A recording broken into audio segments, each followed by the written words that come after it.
Sometimes rifts are very difficult things to fix. So I want to get right into this story. So a source has exclusively revealed to Us Weekly that Prince William and Prince Harry's relationship is on the mend after they reunited for the unveiling of the statue they commissioned for their mother.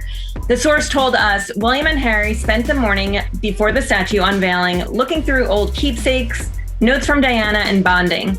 They have absolutely turned a new page in their relationship and have started the healing. Everyone around them was thrilled to see how close they were on the day of the statue unveiling.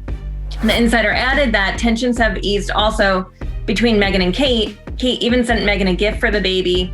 They're in a better place, have exchanged text messages since the birth of Lilibet. So, nothing brings people together like babies, right? So we have Jonathan here to give his professional opinion on this. What do you think? Is the royal rift a thing of the past, Jonathan?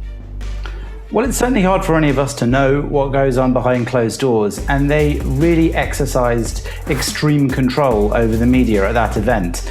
They didn't give live pictures to anybody. The pictures were recorded and then released a little bit later, within, I think, an hour of the actual event taking place. There was virtually nobody there. They said, of course, it was because of the coronavirus restrictions. And so it was a very low-key event, really. And there was absolutely no chance of anything being shown or seen or recorded that they didn't want to be released to the world. So on that basis, you can tell that obviously tensions were very high, and there was perhaps some fear of not knowing what would happen. And there'd also been some rumours in the press that Harry had refused to give this text of the speech he was going to give to anybody to check. And in the end, there were no speeches. So again, it's hard to know if that was just a baseless rumour or if perhaps that's why there were no speeches. Nobody really knows. The two did look relaxed when they were in Kensington Palace in the gardens at the unveiling of the statue, and so one might assume that they had some discussions in private. And again, it would have been a very good time to do that, to be able to look through treasures that they've kept from their mother that remind them of Diana, and also perhaps to rebuild some of that brotherly connection. So you'll remember that Prince Harry in the big interview did say that the relationship between the two brothers was one of space, but he thought that in time they could repair it and build something. So maybe it is the beginning of that.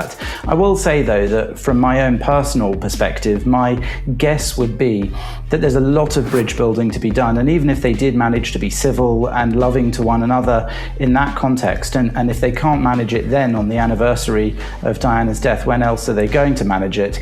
But I think there's far more bridge building to do here. And the fact that Meghan and Harry so constantly seem to be interested in giving interviews which attack the royal family over and over again or betray confidences means that it's very unlikely anyone in the family will say anything that they are not willing perhaps to see repeated in rumours and gossip columns around the world. So they may have been polite with one another, they may have tried to mend things, but sometimes rifts are very difficult things to fix.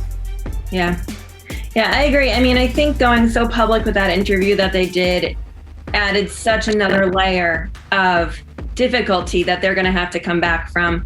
It's one thing to have private rifts or fights with your siblings. I mean, I think we've all probably done it, but then to have it so public, how do you come back from that? It's going to be a long road, I think, for the brothers.